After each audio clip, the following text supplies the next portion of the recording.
యువజన విభాగం ఆధ్వర్యంలో విజయనగరంలో ఏర్పాటు చేసిన ఈ ర్యాలీకి నన్ను ఆహ్వానించిన స్థానిక శాసనసభ్యులు వీరభద్ర స్వామి గారికి, ఇంతటి అపూర్వ స్వాగతం పలికినటువంటి వైఎస్ఆర్ కాంగ్రెస్ పార్టీ నాయకులకు, కార్యకర్తలకు, వైఎస్ జగన్మోహన్ రెడ్డి గారి అభిమానులకు, విజయనగరం యువకులకు అందరికీ ముందుగా నా హృదయపూర్వక నమస్కారాలు తెలియజేసుకుంటున్నాను.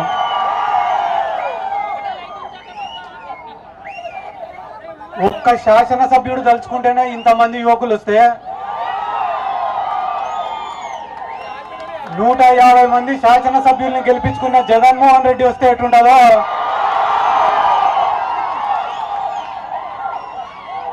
ఒక్కసారి ఆలోచించుకోవాల్సినటువంటి అవసరం ఉంది. ఈరోజు ఇక్కడ ఈ సమావేశం పెట్టడానికి గల ముఖ్యమైన కారణం ఏమంటే, రానున్న 40 రోజుల్లో రాష్ట్రంలో ఎన్నికలు జరగబోతున్నాయి. కాబట్టి పోనీ నువ్వు మాట్లాడున్నా,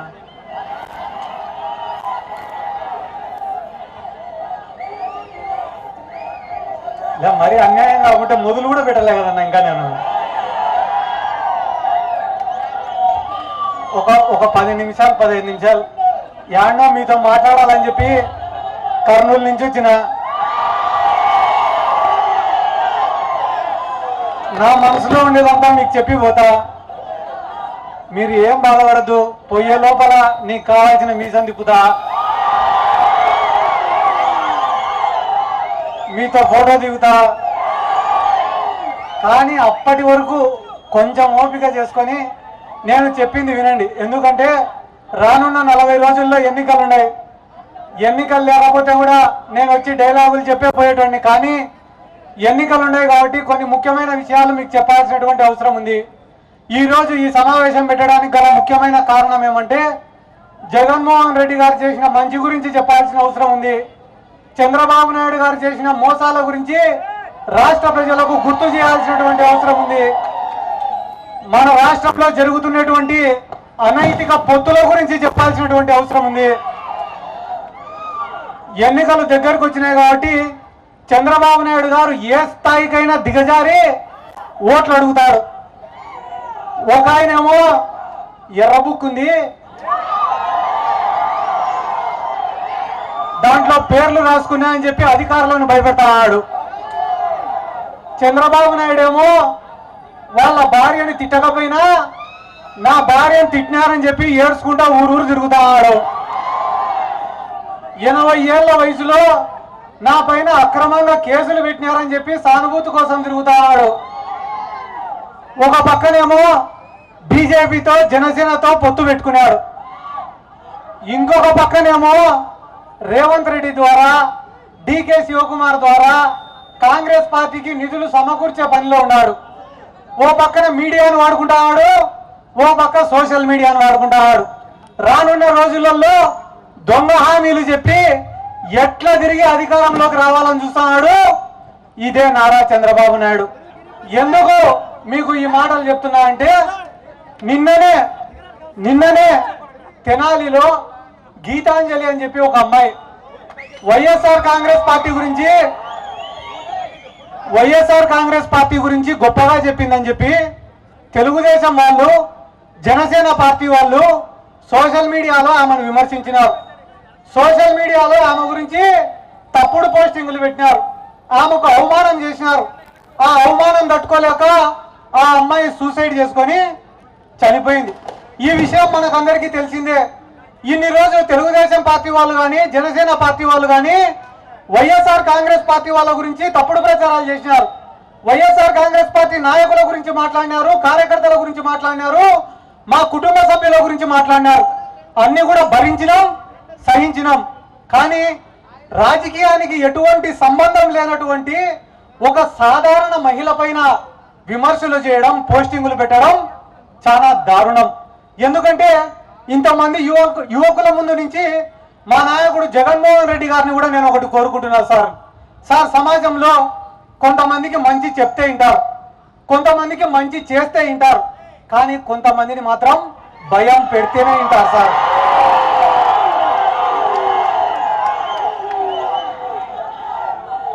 సమాజం అనేది ఒక తాటిపైన నడచాలన్నా, సమాజంలో చిన్న పెద్ద అనేది ఉండాలన్నా, గ్రామాలలో ప్రశాంతత ఉండాలన్నా, గ్రామాలలో పండుగ వాతావరణం ఉండాలన్నా ఒకటి భయం అన్నా ఉండాలా లేదా భక్తి అన్నా ఉండాలా. ఈ కాలంలో భక్తి లేదు సార్. దేవుడు ఉన్నారు పక్కనే.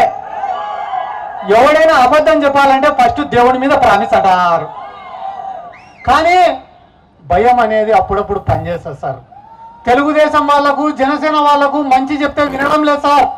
కాబట్టి మాకు ఎర్ర బుక్కులు అవసరం లేదు సార్, మీ కనుసైగ చాలు సార్. ఎవరిని ఎక్కడ పెట్టాలో అక్కడ పెడతాం సార్. ఎందుకు నేను ఈ మాట చెప్తానా అంటే, జగన్మోహన్ రెడ్డి గారు సిద్ధార్థ మంచి చేద్దాం, సంక్షేమ పథకాలు ఇద్దాం, అభివృద్ధి కార్యక్రమాలు చేద్దాం, ప్రజలు ఓటేస్తారంటున్నారు. సంక్షేమ పథకాలు ఎంత ముఖ్యమో, అభివృద్ధి కార్యక్రమాలు ఎంత ముఖ్యమో, మన కార్యకర్తల్ని ఇబ్బంది పెట్టిన శత్రువుల్ని తొక్కడం కూడా, శత్రువుల్ని గాన తొక్కకుంటే ఈ రోజు గీతాంజలి అనే అమ్మాయికి ఏ రకంగా అయితే అన్యాయం జరిగిందో అదే రేపు మన ఇంట్లో జరిగేటటువంటి ప్రమాదం ఉంది సార్. ఎందుకు నేను మీకు అందరికీ కూడా ఈ మాట చెప్తున్నానంటే, ఇంకా ఎన్నికలు దగ్గరకు వచ్చినాయి. ఎట్లుంటుందిరా అంటే, సమాజంలో దౌర్జన్యం చేయడం ఎంత తప్పో ఆ దౌర్జన్యం చేసేవాడిని ప్రశ్నించకపోవడం కూడా అంతే తప్పు. మా గ్రామాలలో ఒక ఫ్యాక్షన్ లీడర్ ఉన్నాడు. ఆ ఫ్యాక్షన్ లీడర్ అంటే ఆ ప్రాంతం అంతా కూడా భయం. నేను కూడా పోయి ఆ ఫ్యాక్షన్ లీడర్తో చేతులు కలిపినా అనుకో నాకు ఎటువంటి ఇబ్బంది ఉండదు. ఆ ఫ్యాక్షన్ లీడర్కి పోయి డబ్బులు ఇచ్చుకున్నా అనుకో నాకు ఎటువంటి ఇబ్బంది ఉండదు. పోయి ఆ ఫ్యాక్షన్ లీడర్ అడుగులకు మడుగులు వచ్చినా అనుకో నాకు ఎటువంటి ఇబ్బందులు ఉండవు. కానీ ఆ ఫ్యాక్షన్ లీడర్కి ఎదురు తిరిగి నిలబడినా అనుకో నాకు ప్రాణహాని ఉంటుంది. కానీ ప్రజలు నన్ను ఒక హీరోని చూసినట్టు చూస్తారు. అదే రకంగా ఈరోజు రాష్ట్రంలో చంద్రబాబు నాయుడు చేసిన తప్పులను, లోకేష్ చేసిన తప్పులను, పవన్ కళ్యాణ్ చేసిన తప్పులను, రామోజీరావు చేసిన తప్పులను ప్రశ్నిస్తున్నాడు. కాబట్టి జగన్మోహన్ రెడ్డి మంచోడు కాదంట. నారా చంద్రబాబు నాయుడు పబ్లిసిటీ కోసం పుష్కరాలలో 16 మందిని ఎందుకు చంపినావని అడిగితే జగన్మోహన్ రెడ్డి మంచోడు కాదంట. చంద్రబాబు నాయుడు జన్మభూమి కమిటీల పేరుతో డబ్బులు ఎందుకు కొట్టావు చంద్రబాబు నాయుడు అని అడిగితే జగన్మోహన్ రెడ్డి మంచోడు కాదంట. నీరు చెట్టు అని పేరు చెప్పి కోట్ల రూపాయలు ఎందుకు కొట్టేసావు చంద్రబాబు నాయుడు అంటే జగన్మోహన్ రెడ్డి మంచోడు కాదంట. నారా లోకేష్ నీకు ఏం అధికారం ఉందని, ఏం అర్హత ఉందని మంత్రి పదవి తీసుకున్నావంటే జగన్మోహన్ రెడ్డి మంచోడు కాదంట. మార్గదర్శి అని చెప్పి పేదల కాడ కోట్ల రూపాయలు కొట్టేసావు కదా రామోజీరావు, ఎందుకు చేసావు ఆ పని అని అడిగితే జగన్మోహన్ రెడ్డి మంచోడు కాదంట. వీళ్ళందరికీ సపోర్ట్ చేస్తావు కదా పవన్ కళ్యాణ్, ఎందుకు సపోర్ట్ చేస్తావు పవన్ కళ్యాణ్ అని అడిగితే జగన్మోహన్ రెడ్డి మంచోడు కాదంట. ఒక్క విషయం ఆలోచన చేయండి అన్న, చంద్రబాబు నాయుడు కూడా 14 సంవత్సరాలు ముఖ్యమంత్రిగా ఉన్నాడు. చంద్రబాబు నాయుడు కాడ కూడా ఇదే బడ్జెటే ఉన్నింది. చంద్రబాబు నాయుడు కూడా బటన్ ఒత్తినాడు. ఆ ఒత్తిన డబ్బులు ఏడికి పోయినాయి? సీఎం రమేష్ జోబిలోకి పోయినాయి, సుజనా చౌదరి జోబిలోకి పోయినాయి, లింగవరేణి జోబిలోకి పోయినాయి, రామోజీరావు జోబిలోకి పోయినాయి, రాధాకృష్ణ జోబిలోకి పోయినాయి, బిఆర్ నాయుడు జోబిలోకి పోయినాయి. కానీ జగన్మోహన్ రెడ్డి బటన్ ఒత్తితే ఈ రాష్ట్రంలో ఉండే పేదవాళ్ళ అకౌంట్లలో పోయినాయి. పేదవాళ్ళ కోసం పోరాడుతుండే జగన్మోహన్ రెడ్డి గారిని కాపాడుకోవాలా అవుతా? జగన్మోహన్ రెడ్డి గారి కోసం కష్టం చేయాలా అవుతా? జగన్మోహన్ రెడ్డి గారిని ముఖ్యమంత్రిని చేసుకోవాలా అవుతా? ఎన్నికలకు దగ్గరకు వచ్చినాయి కాబట్టి ఈరోజు రాష్ట్రంలో బీజేపీ, టీడీపీ, జనసేన ఒకరినొకరు కలుసుకొని ఫోటోలు దిగుతున్నారు. దేనికోసం కలిసినారా మీరు అంటే కారణం చెప్పడంలే కానీ కలిసినారు. కానీ అందరూ గుర్తుపెట్టుకోవాల్సిన విషయం ఏమరా అంటే, ఈ దేశంలో నరేంద్ర మోడీని చంద్రబాబు నాయుడు తిట్టినన్ని మాటలు ఎవరు తిట్టినాడు? నరేంద్ర మోడీని ఒక ఉగ్రవాది అన్నాడు. నరేంద్ర మోడీ నువ్వు భార్యను కూతుర్ని చూసుకోలేకుండా, భార్యని తల్లిని చూసుకోలేకుండా నువ్వు దేశాన్ని చూసుకుంటావా అన్నాడు. ఇదే చంద్రబాబు నాయుడు. అమిత్ షా వస్తే మన రాష్ట్రానికి రాళ్ళు లేపించినాడు. మళ్ళీ ఈరోజు చంద్రబాబు నాయుడు దేశమంతా తిరిగి మోడీని తిట్టాడు. ఎందుకు తిట్టాడు తెలుసా? మోడీకి తెలుగు రాదని చెప్పి తిట్టాడు.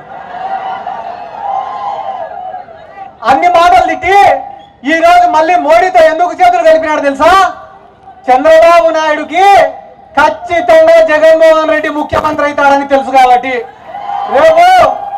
రేపు జగన్మోహన్ రెడ్డి ముఖ్యమంత్రి అయిన తర్వాత స్కిల్ డెవలప్మెంట్ స్కాము, ఇసుక scam, fibre net scam, inter ring road scam, ఈ స్కామ్ అన్నిట్లో అమరావతి భూకుంభకోణము, వీటన్నిట్లో కూడా తండ్రి కొడుకుల్ని అబ్బా కొడుకుల్ని ఇద్దరిని ఎత్తుకపోయి లోపలేస్తాడని చెప్పి తెలిసి కనీసం పోయి మోడీని అడుక్కుంటే జైల్లో పోకుండా ఆపుతాడనే ఒకటే ఒక్క ఉద్దేశంతో ఈరోజు పోయి మోడీతో కలిసినాడు. అన్న ఒకే ఒక్క విషయం ఆలోచన చేయండి. మా రాష్ట్రంలో బీజేపీ అనేది లేదు. బీజేపీకి ఉండేది కేవలం 1% ఓట్లు కూడా 1% ఓట్లు కూడా లేని బీజేపీకి 6 పార్లమెంట్ సీట్లు ఇచ్చినాడు. 7% ఓట్లుండే పవన్ కళ్యాణ్ కు 2 ఎంపీ సీట్లు ఇచ్చినాడు. ఎన్ని ఎంపీ సీట్లు? 2 ఎంపీ సీట్లు ఇచ్చినాడు. 4 రోజుల క్రితం 40 సీట్లు అన్నాడు. 3 రోజుల క్రితం 30 సీట్లు అన్నాడు. నిన్న 24 సీట్లు అన్నాడు. ఈ రోజు 21 సీట్లు అన్నాడు. ఏంది పవన్ కళ్యాణ్ ఇదని అడిగితే ఈ పొత్తు కుదర్చడం కోసం నేను ఎన్ని త్యాగాలు చేస్తున్నానో మీకు తెలుసా అంటున్నాడు. ఈయన త్యాగాలు చేసి చేసి చేసి మా ఊర్లో ఈయనకు త్యాగరాజ్ అని పేరు పెట్టారు. ఈయన కనీసం నామినేషన్ల వరకన్నా ఉంటారా, లేకుంటే పార్టీని ఎత్తుకపోయి టీడీపీలోనో బీజేపీలోనో విలీనం చేస్తారా? అర్థం కానటువంటి పరిస్థితి ఈరోజు.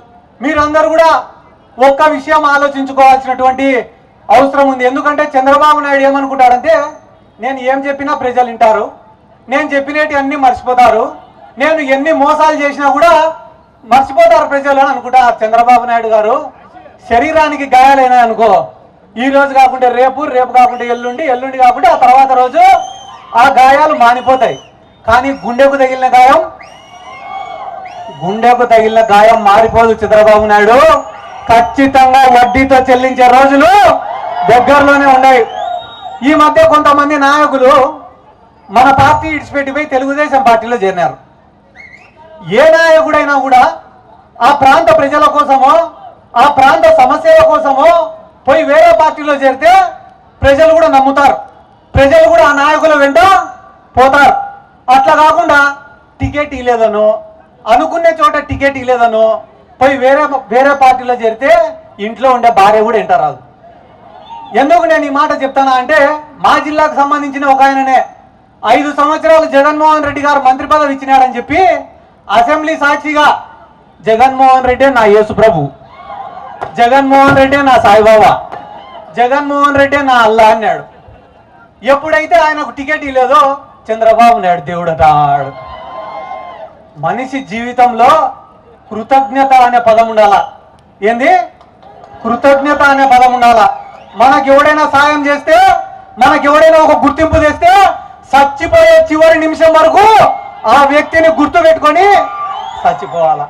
ఎందుకంటే ఈ చంద్రబాబు కానీ ఈ పవన్ కళ్యాణ్ కానీ సానుభూతి కోసం విపరీతంగా ట్రై చేస్తున్నారన్న. ఈ మధ్య మొన్న జెండా అని ఏదో కార్యక్రమం పెట్టినారు. కార్యక్రమం పెడితే ఆ పవన్ కళ్యాణ్ సానుభూతి కోసము గాజువాకలో భీమవరంలో ఓడిపోతే ఆ బాధ ఎట్టుంటుందో మీకు తెలుసా? మాకెట తెలుస్తుంది, ఓడిపోయింది నువ్వు కదా.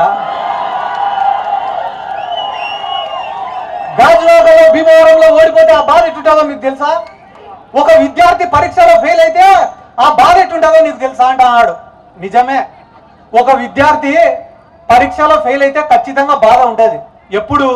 ఆ విద్యార్థి పొద్దున్నే 5 గంటలకు లేచి 7 గంటల వరకు చదువుకొని 8 గంటలకు స్కూల్కి పోయి సాయంత్రం 6 గంటల వరకు చదువుకొని మళ్ళా 7 గంటలకు ట్యూషన్కి పోయి రాత్రి 12 గంటల వరకు చదువుకొని 365 రోజులు కష్టపడి చదివి ఆ తర్వాత కూడా ఆ విద్యార్థి ఫెయిల్ అయితే ఖచ్చితంగా ఆ విద్యార్థికి బాధ ఉంటుంది, ఆ విద్యార్థి తల్లిదండ్రులకు బాధ ఉంటుంది, ఆ విద్యార్థికి చదువు చెప్పిన గురువులకు బాధ ఉంటుంది. కాపీ కొట్టి పాస్ కావాలనుకునేటోడు ఫెయిల్ అయితే ఎవరికైనా బాధ ఉంటుందా? పవన్ కళ్యాణ్ అనేటోడు కష్టపడి చదివిన విద్యార్థి కాదు, చంద్రబాబు నాయుడు పేపర్లోనూ మోడీ పేపర్లోనూ చూసి పాస్ అయిదామనుకునే విద్యార్థి. కాబట్టి నువ్వు మళ్ళా చూసుకో. చంద్రబాబు నాయుడు, పవన్ కళ్యాణ్ అనే వ్యక్తి పోయి మోడీ సంఖ్య ఎక్కుతేనో చంద్రబాబు నాయుడు సంఖ్య ఎక్కుతేనో తప్ప నేను గెలిచలేను అని చెప్పి ఈ రోజు పొత్తు కోసం ఇంత తీవ్రమైన ప్రయత్నాలు చేస్తున్నాడు. అన్న, చంద్రబాబు నాయుడు అనే వ్యక్తి పొద్దున్న లేస్తే రాత్రి వరకు ఆయనకు కావాల్సింది డబ్బు మాత్రమే కావాలా. రైతు అనేవాడన్నా, రైతు అనేవాడు పొద్దున్నే లేచి పొలంకు పోతే పొద్దున్న నుంచి సాయంత్రం వరకు కష్టపడతాడు. 4 నెలలు కష్టపడి పని చేస్తే తప్ప ₹1 డబ్బు సంపాదించలేడు. ఈ 4 నెలల్లో వర్షాలు ఎక్కువ పడినా పంట పోతుంది, వర్షాలు తక్కువ పడినా పంట పోతుంది. పండించిన పంటకు రేటు లేకపోయినా ఆ రైతు అనేవాడు నష్టపోతాడు. మనందరి జీవితాలలో ఒక సామాన్యుడు, ఒక మధ్యతరగతి వాడు, ఒక ఉద్యోగస్తుడు నెలంతా కష్టపడితే తప్ప ₹1 డబ్బు సంపాదించలేడు. నెలంతా కష్టపడి పనిచేయని చెప్పి, రియల్ ఎస్టేట్ అని చెప్పి, రాజధాని అని చెప్పి పేద రైతుల దగ్గర 20 లక్షలకు, 30 లక్షలకు, 40 లక్షలకు భూములు తీసుకొని వారాల వ్యవధిలో, రోజుల వ్యవధిలో, నెలల వ్యవధిలో అవే భూములను 3 కోట్లకు, 4 కోట్లకు, 5 కోట్లకు అమ్ముకొని కోటీశ్వరులైన మాట వాస్తవం కాదా? నేను చిన్నప్పుడు చదువుకునేటప్పుడు చెప్తా విన్నారు, ఈ భారతదేశంలో పేదవాడు ఇంకా పేదవాడు అవుతున్నాడు, ధనికుడు ఇంకా ధనికుడు అవుతున్నాడు అని. ఆ మాటలను నిజం చేసింది ఈ నారా చంద్రబాబు నాయుడు. కానీ ప్రతి పేదవాడిని ధనికుడిని చేయాలని ఆలోచించింది వైఎస్ జగన్మోహన్ రెడ్డి గారు. నేను ఎందుకు మీకు ఇవన్నీ చెప్తానా అంటే, రేపు మేము పోయిన తర్వాత మళ్ళా పసుపు కండువా, పుష్పం కండువా, గ్లాసు కండువా అన్నీ వేసుకొని మళ్ళా ఒక బ్యాచ్ వస్తారు. వచ్చినప్పుడు వాళ్ళు చెప్పిన మాట వినండి, వినిన తర్వాత ఆలోచన చేసుకొని నిర్ణయం తీసుకోండి. జగన్మోహన్ రెడ్డి గారిని రమ్మని, ఎన్డీఏలో కలిసామని, బీజేపీతో కలిసామని చాలాసార్లు అడుక్కున్నారు. కానీ ఎన్డీఏతో కలిస్తేనో బీజేపీతో కలిస్తేనో మన రాష్ట్రంలో ఉన్న ముస్లిం సోదరులు కానీ, దళితులు కానీ, గిరిజనులు కానీ మన పార్టీకి మనకి దూరం అవుతారని చెప్పి మన గురించి ఆలోచించి, మన భవిష్యత్తు గురించి ఆలోచించి బీజేపీతో పొత్తు పెట్టుకోలే. అటువంటి నాయకుడికి అండగా నిలబడాల్సినటువంటి బాధ్యత ఇక్కడ ఉన్న ప్రతి ఒక్కరిపైన ఉందని చెప్పి ఈ సందర్భంగా నేను తెలియజేసుకుంటూ, రానున్న రోజులలో ఇంకా కేవలం 40 రోజులు మాత్రమే ఉంది కాబట్టి మీరందరూ కూడా ప్రతి గ్రామము తిరగండి, ఇక్కడ ఈ ప్రతి వార్డు తిరగండి.